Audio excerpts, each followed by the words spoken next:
สบายดีทุกคนบ่ได้เจอกันดนเลยเนาะมื้อนี้ก็กลับมาพบกับป่านี้แล้วเนาะคือมื้อแรงเนาะป่านี้สิมีดองเนาะก็เลยมาแต่งลุคนี้ให้เบิ่งกันเลย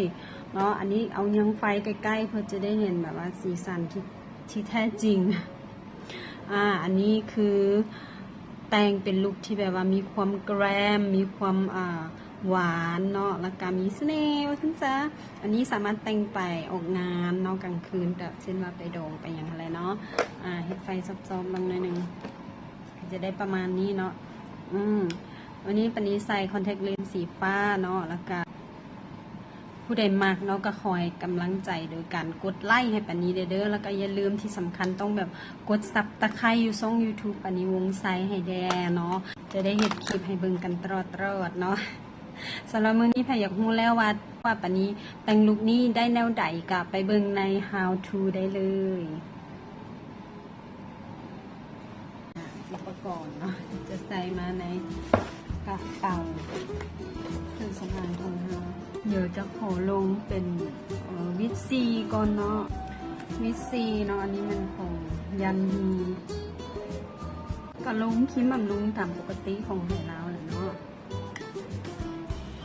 จากนั้นเนาะอันนี้จะสีดสเปรย์น้ำแร่เนาะเป็นของ MAC Prep and Dry เนาะคือกับเป็นไพรเมอร์ไปค้อมันนะตัวนี้จะในเครื่องสำอางติดทนขึ้นเนาะเวลาเนาะสีดสเปรย์น้ำแร่แล้วต้องวีให้แห้งเนาะบ่แม่นว่าสีดแล้วลงท้องพื้นปั๊บไหลเนาะพังคราวนี้ห้องพื้นเขาจะมาใส่จะใส่แบบนี้ค่ะมิเบลีนนิวยอร์กเนาะจะผสมกับลังโฟมหน่อยนึงเพราะว่าสีมันจะได้พอดี จะลงด้วยแป้งเนาะโดยส่วนโตเนาะเป็นหมักลงด้วยแป้งครับฟองน้ำลงด้วยแป้งมันจะแน่นกว่านะเพราะว่าแป้งเนาะมันจะเฮ็ดให้ห้องพื้นเข้าไปทุกหูกลุ่มคนเลยเนาะแน่นเป๊ะเลย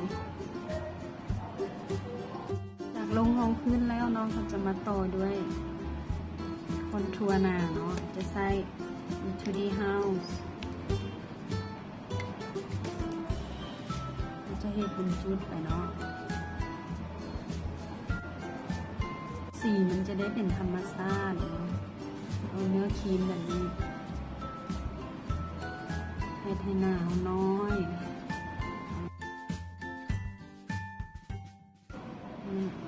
ให้หนามีมิติเนาะ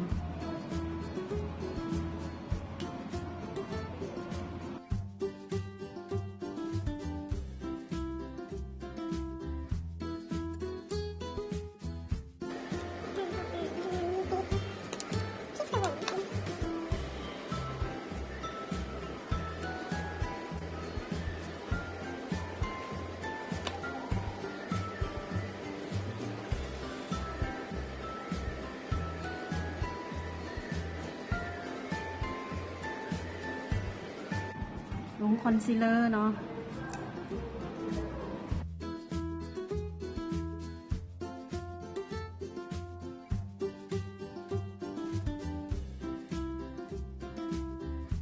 จะลงไปที่ตาน้ำเลยเพราะว่าเขาบ่มีอายไพรเมอร์จะใส่คอนซีลเลอร์เลยใส่ให้สีของอายแชโดว์มันชัดเจนแล้วก็ติดทนขึ้นเนาะเห็นบ่เบื้องที่ลงกับเบื้องที่บ่ลงมันก็มีความต่างกันเนาะโดยคอนซีลเลอร์จะเลือกสีที่ว่าสว่างกว่าผิวเฮา1 เบอร์ถึง 2 เบอร์เนาะเพราะว่าเขาจะให้มันกบหอยค้ำแล้วก็เห็นให้บริเวณนั้นโดดเด่นขึ้นมาเนาะ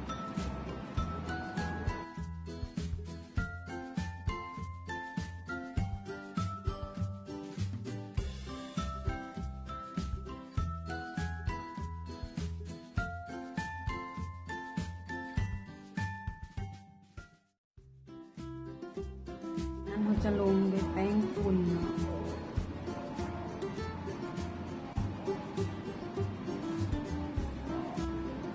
ปรับให้มันแบบว่าอย่างนวลขึ้นนะแป้งฝุ่นตัวนี้เป็นแป้งว่าบ่มีสีเนาะเอิ้นว่า translucent เขียนคิ้วตามอัธยาศัยเด้อคิดว่าเขียนแบบใดมันงามมันเข้ากับตัวเองก็จะโลด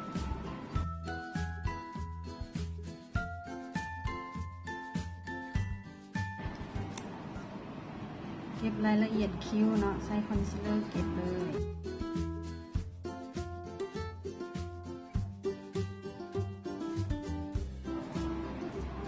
เราจะเอาแป้งเนาะ translucent ของเรามาเซตคอนซีลเลอร์เมื่อกี้เนาะในคิ้วที่พอใจแล้วเนาะเมื่อนี้ตาเนาะจะใส่ผมใหม่เนาะใส่พาเลตตัวนี้เลยจะกรีนฮิลพาเลตเป็นยี่ห้อมอร์ฟี่เนาะมอร์ฟี่แต่ว่าหัวมือกับแจ็คกรีนฮิลแจ็คกรีนฮิลเป็นบล็อกเกอร์เนาะเป็นบิวตี้บล็อกเกอร์ชื่อดังอยู่อเมริกาเนาะเบิ่งสีสกอนว่าเขาลืมเอาคอนทัวร์พาเลตของเรามาเนาะเขาก็เลยต้องใส่พาเลตจากแจ็คกรีนฮิลตัวนี้เนาะเราจะใส่สีตัวนี้ผสมตัวนี้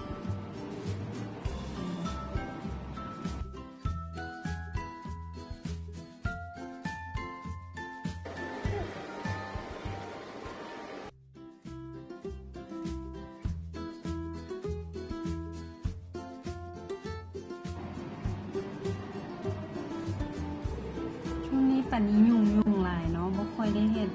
อัดคลิปวิดีโอแต่งหน้าเลยเนาะก็มีน้องๆถามหาอยู่ว่าคือพอดแต่อย่างเอ้ยบ่เห็นคลิปแต่งหน้าออกมาเลยเนาะช่วงนี้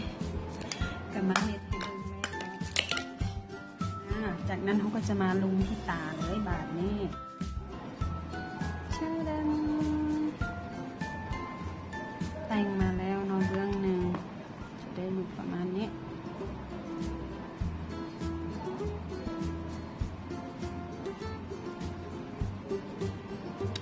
เราจะแต่งให้เบิ่งอีกเรื่องหนึ่งเนาะใส่แจ็คกรีนฮิลพาเลตแบบนี้แหละแล้วสี transaction เป็นสีตัวนี้เป็นส้มบัวเนาะ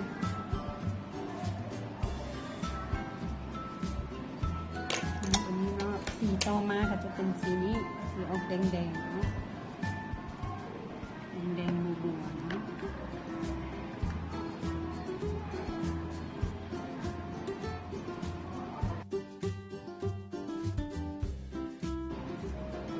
จะบอกว่าสีเนาะสีดีลายแล้วก็พิกเมนต์แน่นเนาะเกลี่ยง่าย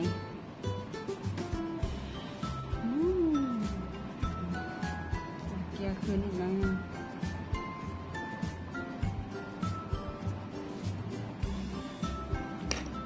จะมาแบ่งน้อยๆแบบนี้แตะสีน้ำตาลเค็มเกือบดำเนาะตรงนี้แต่ว่าโบเมนดำเคยเห็นเป็นเบ้าตาเนาะ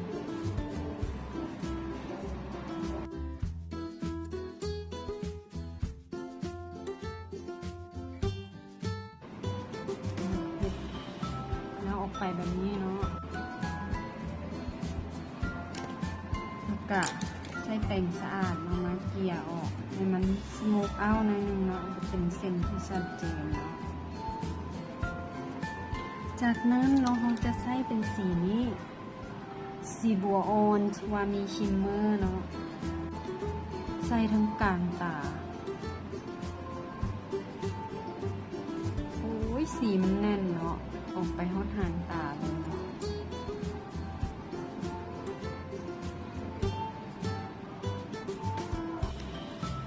ทั้งมุมมันก็จะใส่สีแดงตัวนี้ระบายตาลงให้มันเสื่อมกันเนาะจะแบบว่าระบายลงหลายๆเนาะก็ใส่แป้งหัวน้อยเนาะกับสีน้ำตาลเข้มตัวเมื่อกี้เนาะเน้นขอบตาทั้งมุม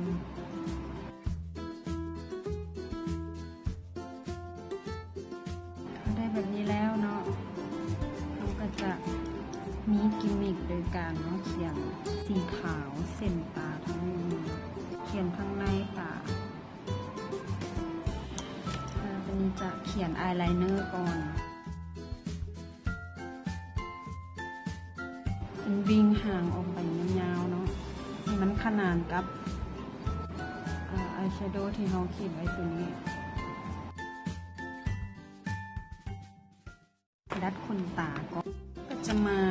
ปัดมาสคาร่าเนาะ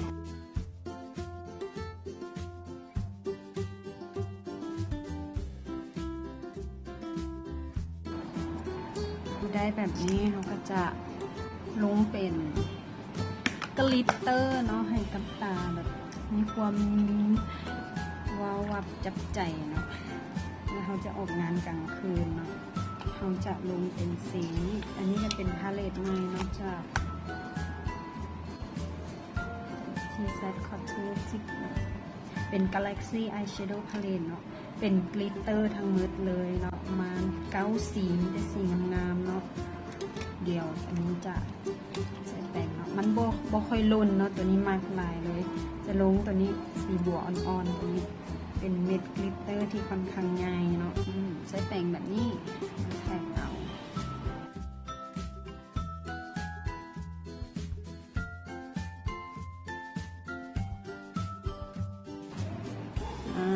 โอ้ยเบิ่งความเลื่อมตอนนี้เขาก็จะมีการใส่หัวตาหน่อยนึง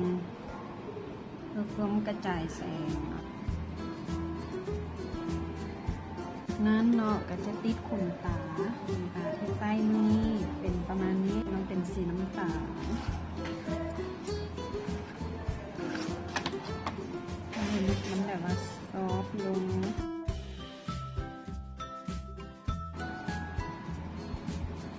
ติดขนตามาแล้วก็จะได้ประมาณนี้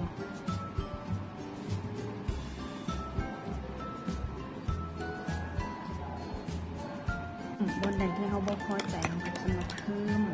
สีเข้าไป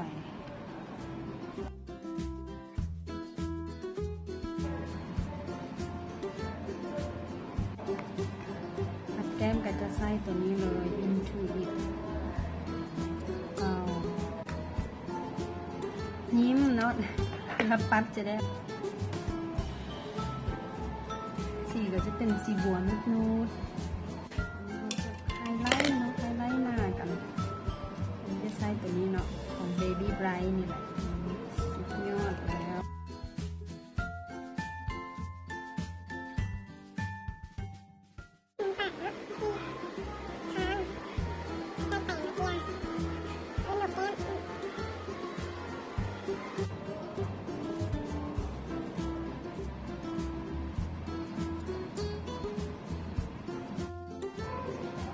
มาแต้มขนตาทั้งมุมกันเนาะ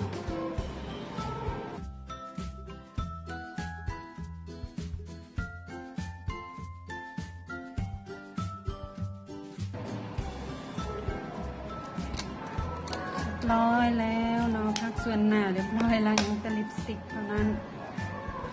มื้อนี้เนาะจะใช้เป็นอาโนริเบอร์เจ็ดเนาะซึ่งมันจะมีความบัวม่วงๆนะทายเลย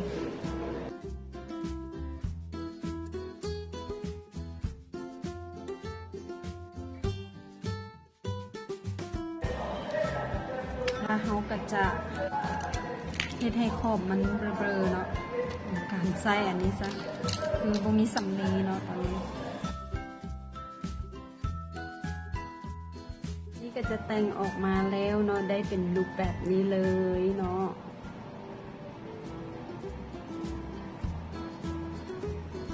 ต้องขอบใจทุกคนที่เข้ามาเบิ่งเนาะถ้าผู้ใดที่มักเนาะก็ขอให้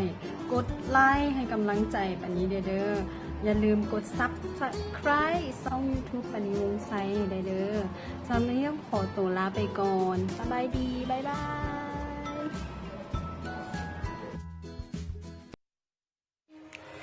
You don't gotta go to